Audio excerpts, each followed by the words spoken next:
The Sultanate itself was not homogeneous; its rulers belonged to five distinct categories: slave dynasty,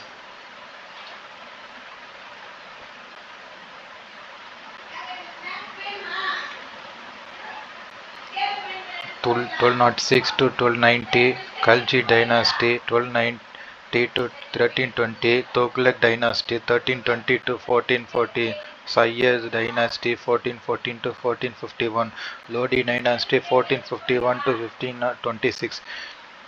Al-Biruni, Tariq al-Hind, Indian philosophy and religion written in Arabic; Minhaj-uz-Siraj, Tabakat-i-Nasiri, 1260, World Islamic History written in Arabic; Ziauddin Barani, Tariq-i-Firoz Shahi, 1357, History of Delhi Sultanate, Dr. Firoz Tughlaq; Amir Khusrau, Miftah ul-Futuh, victories of Jalaluddin Khalji; Qasim ul-Futuh, victories of Alauddin Khalji, text in Persian; Tughlaq-Nama, history of Tughlaq dynasty; Shams-e-Siraj Afif, Tariq-i-Firoz Shahi, after Barani's account of Delhi Sultanate in Persian; Ghulam Yahya bin Ahmad, Tariq-i-Mubarak Shahi, written in Persian during the reign of Sayyid ruler Mubarak Shah; Ferishta, history of the Muslim rule in India, Persian.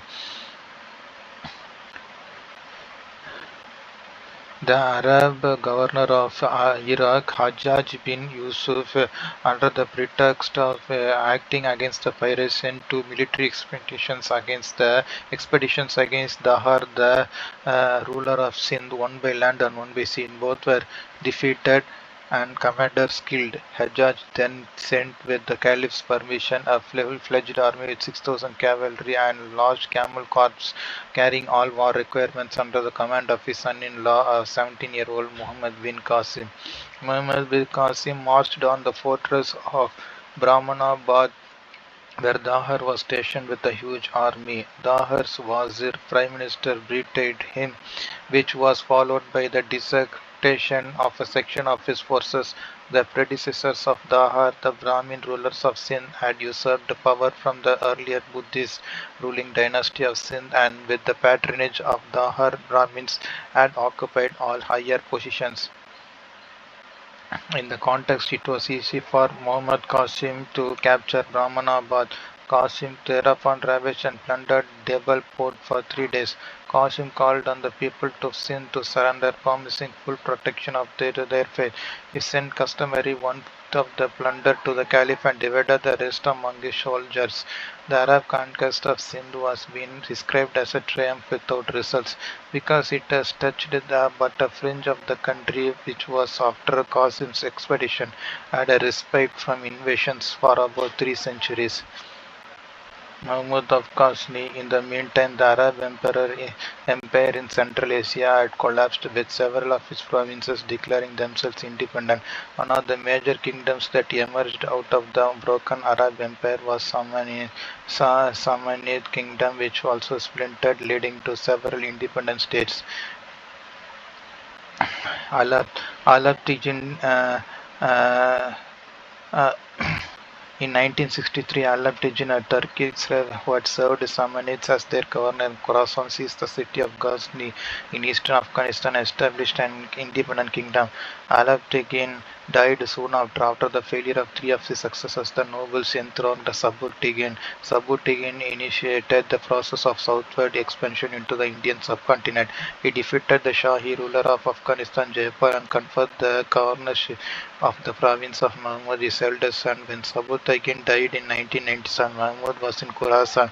Ismail, the younger son of Sabutagin, had been named his successor by defeating Ismail in a battle. Mahmud, aged 27, ascended the throne, and the Caliph acknowledged his ascension by sending him a robe of investiture and by conferring him on the title of Yamini ud Dawla.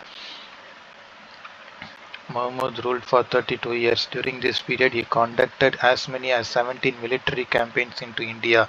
He targeted Hindu temples that were depositors of vast treasures. The Ghaznavid rulers viewed it also as a demonstrator of invisible power of their god. The religious passions of Mahmud's army expressed itself in slaughter of infidels and plunder and destruction of their places of worship. However, there is little evidence of any large-scale conversion of people to their faith. Even those who became Muslims to save their lives and properties returned to their original faith when the threat of the Ghaznavid invasion ceased. After defeating the Shahi king Anantapala, Mahmud went to beyond Punjab, penetrating deep into the Indo-Gangetic plain before reaching Kannauj.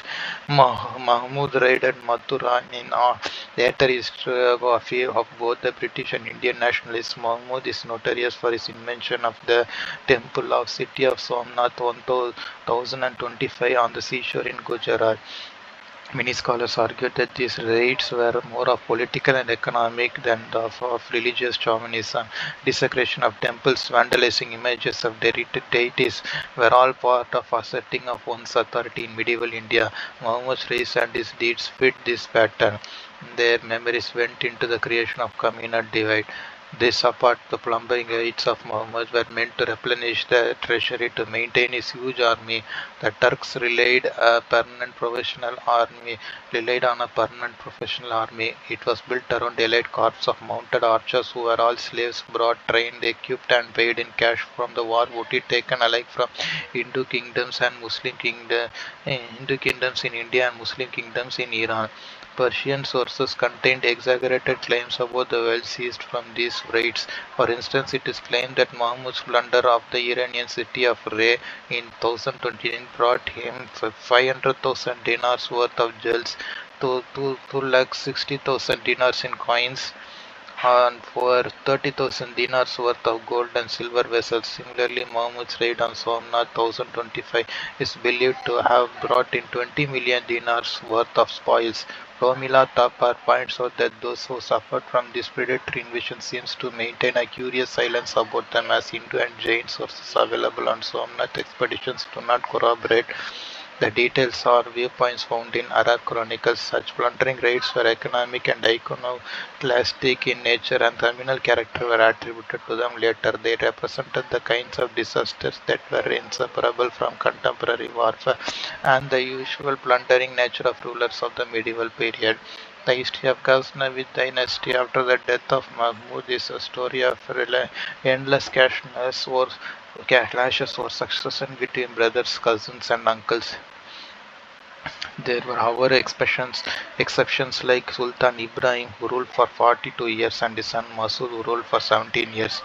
Ghori's from the north and Seljuk Turks from the west proved to be disasters for the kingdom. The later rulers of Ghaznavid dynasty could exercise authority only in Lahore region, and even this lasted for 3 decades. In 1186, Ghori prince Muizzuddin Muhammad invaded Punjab and seized Lahore. The last ruler, Qurav Shah, was imprisoned and murdered in 1192. With this death, the Ghaznavid house of Mahmud came to an end.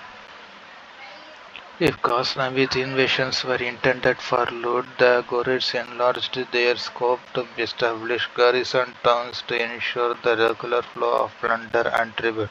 Muizzuddin Muhammad of the Ghorid dynasty, known generally as Muhammad Ghori, invested in territories he seized. The 1180s and 1190s, Ghori established garrisons in the modern provinces of Punjab, Sindh, and Haryana.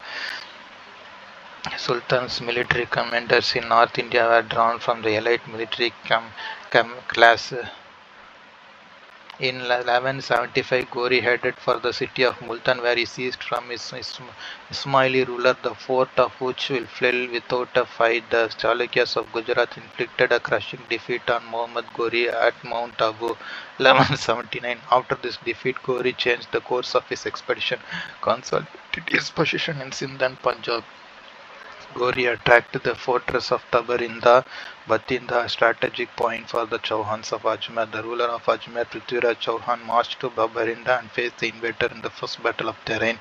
Prithiviraj scored a brilliant victory and did not expect Ghurids to make regular attacks. Ghori was wounded and carried away by horsemen to safety, contrary to expectations of Prithviraj Chauhan. Muhammad Ghori marched into India the following year, 1192, Prithviraj underestimated the potential danger of the enemy in the Second Battle of Tarain, one of the turning points in Indian history. Prithviraj suffered a crushing defeat and was eventually captured. Ghori restored him to his throne in Ajmer, but on charges of treason he was later executed. And Ghori's trusted general Kutubuddin Aibak was appointed as his deputy in India. Soon Ghori was back in India to fight against the Kannauj ruler Jayachandra. When all Rajputsis stood by Prithviraja in its battles against Mohammed, Ghori, Jayachandra stood admired as there is enmity between Prithviraj and Jayachandra on account of Prithviraj's succession of Jayachandra's daughter Samyukta. So Ghori easily defeated Jayachandra and returned to Ghazni with an enormous beauty and the way while being on the banks of Indus he was killed by some unidentified assassins.